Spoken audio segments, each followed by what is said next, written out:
On this episode of the Jacob Buehrer Show, I'm so happy to have on Matthew Tanner, who is a band member, also a producer. Not everybody produces who's a band member, but Matthew does.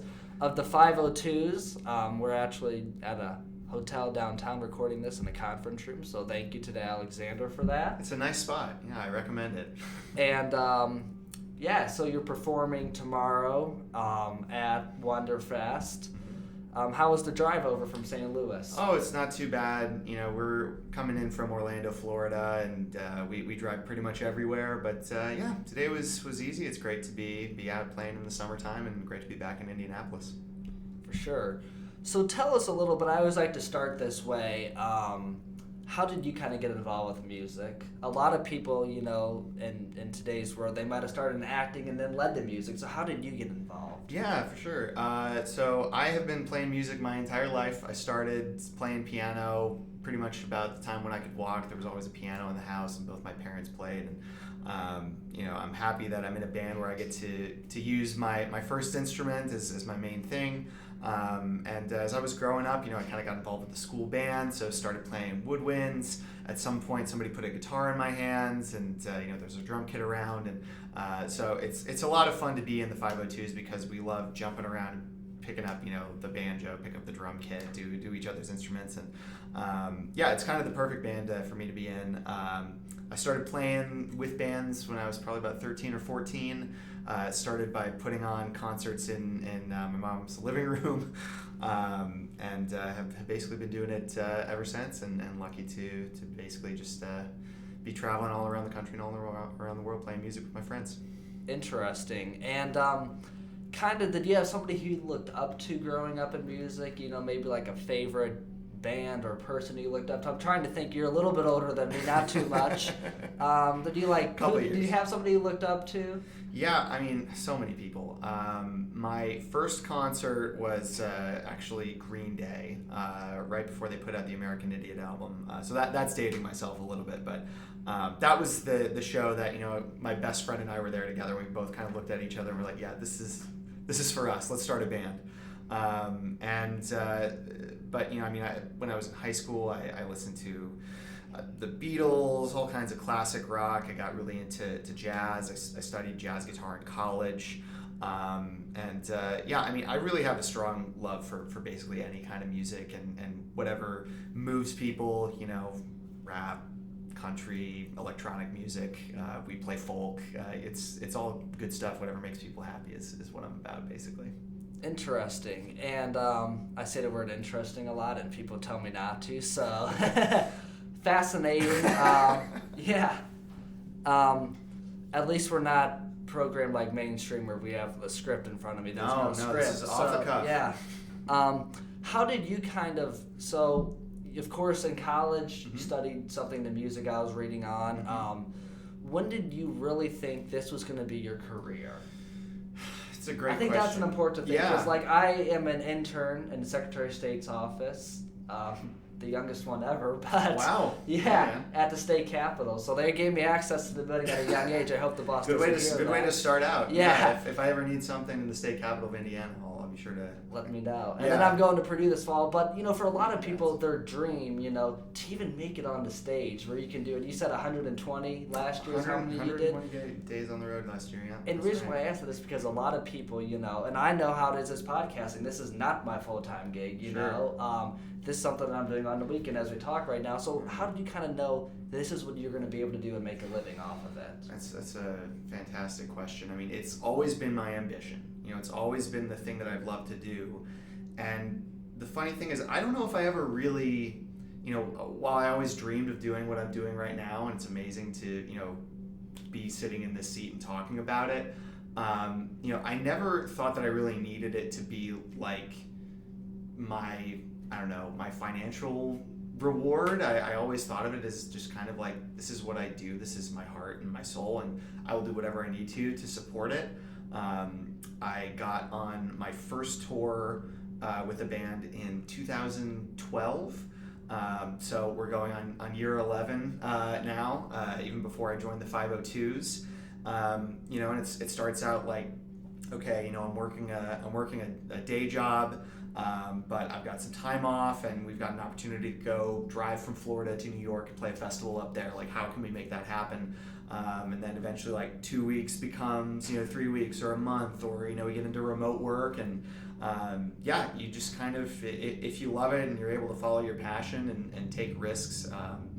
And you get a little bit lucky. In our case, TikTok really helped us take off. So that, to answer your question, finally, it's really within the past couple years, we've seen a tremendous response to just videos of the 502's playing live and wherever we can fit. We started in a laundry room at Ed's grandpa's house, and we've done live from our van. We've gone down to the beach, to parks, wherever we happen to be, and just throwing that stuff up on social media, and just kind of started from zero and now to literally millions of people, which is kind of mind blowing. Yeah, I think I checked like 1.55 million Something on like Spotify. that. So Yeah. it was like 1.4 million last month. So it's ticking up. Yeah. No, it's really surreal, man. I feel so lucky and grateful to be doing what we do, and another big part of it is we really, I think, try and show that gratitude to everybody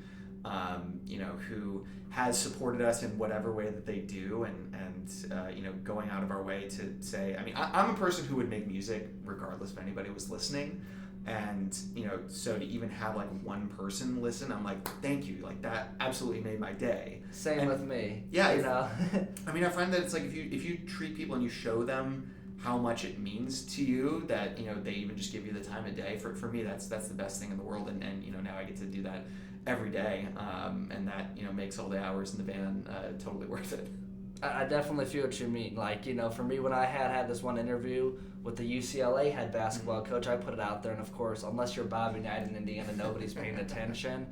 Well, I got a comment the other day, 2 months later, saying, I love this interview. I listened to the entire thing, but I wish he would have talked about these three players more. And it's like, wow, well, somebody listened all the way through to find that part, so I appreciate it. I know what you mean by that right there, of just one person, Of course. how that feeling is. Like I remember that comment now, and you remember your first listener probably. Well, yeah, absolutely. And I think a lot of people, it's hard not to set your expectations. You obviously get into it hoping that maybe you'll play on a big stage someday, or you'll have the big Bobby Knight interview, or Reggie Miller or whoever. I got declined by Bobby Knight's wife because of age, but we did get Lou Holtz on. Oh, all right. Hey, man. So, that's you cast a wide net, you never know it'll come back. No, I think if your passion is there, you just have to be grateful for whatever comes back to it. I was in a million bands before I was in the 502's as well, which is not the case for everybody in the group. This is the 502's are Eddie's first band. They're a couple other people's first real band. But for me, I was always just like, try something, this year and have fun with it and do as many shows as we can. If it doesn't work out, start the next one. And eventually that led me to producing the 502's first album and subsequently joining the band, and we're going on year 7, and we've been to we're going back to Europe this fall. We're going all over the place, and it's been an amazing ride. So. For sure.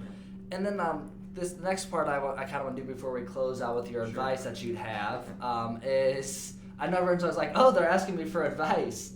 Yes, we do it. I think everybody has good advice, but I like to call this, I guess, kind of firewall questions, quick ones. Sure. What's your favorite music venue that you've been to? Man, playing Bonnaroo last year was an absolute dream. I love that festival. I went 4 times as a fan, and being able to step up on that stage was just an absolute dream come true, and to see everybody there. We got to basically open up the festival. We played Thursday night at like 7:00 p.m., so watching the sunset. Beautiful. I have 2 pictures of that on my wall. So definitely life goal. We're playing Lollapalooza this summer as well. I'm from Milwaukee originally, so just being up in the Midwest and playing a gigantic festival in Grant Park, that is something I'm really, really looking forward to. And just getting the chance to travel all around the country. We played the Troubadour in LA last year, or earlier this year rather, which is just an absolutely legendary venue. We've been all over Europe. Paradiso in Amsterdam. It's a great venue. I encourage anybody to just look at that venue. It's like this amazing cathedral that's been converted into a beautiful music venue. So yeah, I mean, we've done everywhere from living rooms to dive bars to huge festivals, and I think we approach every single one with the same mentality that like, hey, we're gonna make everybody have as much fun as we do making music, and yeah. Interesting. Yeah. Fascinating. Fascinating. Next one. Who's the best, or I shouldn't say best, but most notable person that you've ever opened for or been on stage with? Yeah. Well, we actually just finished a run with OAR, who was a band that was pretty big when I was in high school, so it was very cool to have them know our names and talk to us, and they were awesome. They're such wonderful, warm, nice people. We've done a lot of opening slots for a lot of folks, and they were by far my favorite that we've had the chance to play with so far. Fascinating. I'm still working on that. This is better than any mainstream channel where they would cut to commercial. Oh yeah, this is uncut. Yeah. And then kind of last fireburn question I have is, if you could perform anywhere tomorrow, and you've already performed at a lot of places, Amsterdam, you're going back to Europe, you mentioned Milwaukee, where would it be? Man, Carnegie Hall? Question. I mean, I definitely wouldn't say no to that. Madison Square Garden is one that we've thought of a lot. Red Rocks is a big one for us. I mean, it's we've walked up those steps years ago when we were out on our first tour out west, and that was kind of a spiritual bonding moment for all the guys. That's like one day we're going to be on that stage, so that's been kind of our guiding light. Yeah, I mean, but then again, it's like, I don't know, with all the years that I've been doing this, at this point, it's like any stage really I found can be the best night of your life if you're just open to what happens. Just like with interviews, any interview can be the best, any interview can be the worst. Some of the people, like the ones, I won't say names, people who I thought this could be the best interview, not only does it not get the views that I thought it was going to get, but it doesn't, at the end I'm like, wow, that interview I did with a classmate the other day was better. I mean, it's like those expectations, you never know.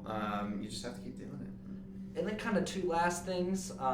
One is, what is something that people wouldn't know from touring? Maybe like a little secret. A little secret. And then the second is advice that you'd have, is what I think we'll close out on. Sure. Well, I've got plenty of advice, whether or not people want to take it or not. I would say, I mean, touring is hard. It's, again, it's a lot of hours of traveling. One thing that people are often very surprised to learn about the 502's is that we actually have learned to take our health really seriously on the road. If you're going to be playing, a third of the year, a half of the year, like we do, and to give the best show that we can, we have to take ourselves really seriously, take care of ourselves. So we work out together. We make sure we stay really hydrated. We don't stop at many fast food places, which is very, very difficult because if you've driven through Indiana or Nebraska or anywhere else, all there is KFC. There's not a lot of options. So yeah, or A&W, even worse. A&Ws and pizza farms and whatever. Taco Bell. Taco Bell is a popular one. Yeah, we started out just being like, hey, we'll just figure it out, but treat yourself good. That's a helpful thing. We stop at the grocery store, gas up the van. Everybody's good to go, and you have to really look after each other as well too. It's I don't think you will ever spend as much time with another person until you are on a trip with them, like a road. We're basically on like a nonstop road trip, and so you're sharing a hotel room with somebody. You get in the van It's like with you're that same going to space person. with them and you're an astronaut. You're with them. Except way less impressive. But yeah, I guess it could be. Yeah, you could say that it's kind of. They like go that. about nowadays. They do about 180 days in space. So that Sure, just yeah, no, that's it's kind of true. what you said when That's you're very when you're true. with somebody for a long time. There you are. Yeah. You're trapped with them. You know, up at the space station. In your case, you're trapped with them in the van. Yeah. Airbnb if that's the case, or a hotel or Yeah, an and apartment. then you get to the venue and it's like, okay, time to load out all the gear, and yeah, it's definitely a grind. You know, I've often actually compared the music touring gig thing to being like an NBA team, but being on the International Space Station sounds like an even loftier thing. So maybe You I'll could use do that that one for now. $55 million to get. Oh, into yeah, that. that's all right, yeah. I have interviewed somebody who's done that. Someone so- like on the private SpaceX Yeah. type thing. Yeah. Yeah, they launched a lot of those rockets down from Florida, not far from where it's pretty cool to see them go up. For sure. And come back down. And then, so last thing, advice. Advice, What would right. you say about that? I really like how you said the healthy thing, because people always assume, I guarantee if I'm in a band, I'm eating Pizza Hut every night, which is probably true for a lot of bands. Yeah. You know, and I'm sure you still do It's that. that's fun the for a health few thing. days, and then it's like, oh crap, we have to drive 7 hours to Milwaukee today, and then play a show. Yeah, there's a lot that goes into it that's not the hour and a half that you're on stage. But we also find a lot of ways to make it fun. We got a PS4 on the back of the van now, so we play a lot of like 2K and Call of Duty and stuff. So that helps make the drives a lot easier, and yeah, just treating other people well. Advice as far as like making it in music. I would say it's important to know who you are. There's a lot of people who, for me personally, it's like I'm a musician. I play a lot of instruments, but I also can produce. I know how to record. I write songs. I love arranging and that side of the creative process. So I'm lucky that I've been able to develop all of those skills. There's some folks who I might walk down the street and bump into somebody who's like 10 times the guitar player that I am, and if that's like the gift and that's the path, thinking about how to apply that. I think if there's anybody who's trying to do what we do, like sometimes I like to distinguish between being a musician versus being an artist, and there's overlap there, but a musician is like somebody who's a player, and they might be an amazing player, but to be an artist, it's really a job of creation. So creating songs, creating sounds, recordings, making videos, making content, it's become a huge job, but it honestly is a great time to be an artist and a creator, I think, because Interesting. right here you can buy a microphone and get on a laptop, and here we are doing an interview. Like, that's a relatively new thing, yeah, I think if you're passionate about it, you just have to be open to it. TikTok's a big one nowadays. Oh my gosh, yeah. Like the country singer who I had on, nobody at school knew. Yeah. There's people who know who the 502's are that'll be listening to this. I guess. So, and it's like, yeah, because Lee Greenwood's song was like from 30, 40 years ago. Great song, by the way. Lovely's been on the show. But like TikTok is where you guys, Sure. it helped you up like that, and other artists. Yeah. Isabel, I listened to the song Haunted. I'm like, is this Taylor Swift or somebody? And I search it up, and it's Isabel, and I see she's like has 3 million on TikTok and Sure. like 20,000 on Instagram, Yeah. and it's like, wow, she made it big off it. TikTok helped her to market. Yeah, so, for sure. interesting There's another thing that we think about too, is that there's a lot of folks who are fans of like our song Just a Little While, and we always are trying to get as much of ourselves out there that it's like, yes, it's an amazing song. We love playing it. We'll be playing it till the day we die. But we have, all kinds of other stuff that we're about in terms of connecting with our fans, and we try and be really accessible and friendly guys and tell our story. Yeah, so far it's working pretty well. Quite fascinating. Well, thank you so much for coming on. Thanks, Jacob. This The is fun. podcast today. We wish you the best. And where can people find, if they don't know yet, Spotify, Apple, Yeah, YouTube, yeah. any other places, TikTok? Yeah, you can find us all over the 502's, THE502S, no apostrophe, the 502's.com. You can get all of our music for free. We'll send you the downloads. We'll send you all of our new stuff as well that like we're in the process of recording a new album right now, and we're putting out new music all the time. So yeah, we're all over social media. We got our own a website. We've got a direct email list. You can find me, Matthew Tonner, Tonner, and I'm out there on Instagram and TikTok, and I have my own solo music on Spotify as well. So. Awesome. Well, thank you so much for coming on the Jacob Buehrer Show today. Thanks, Jacob. Great talking with you.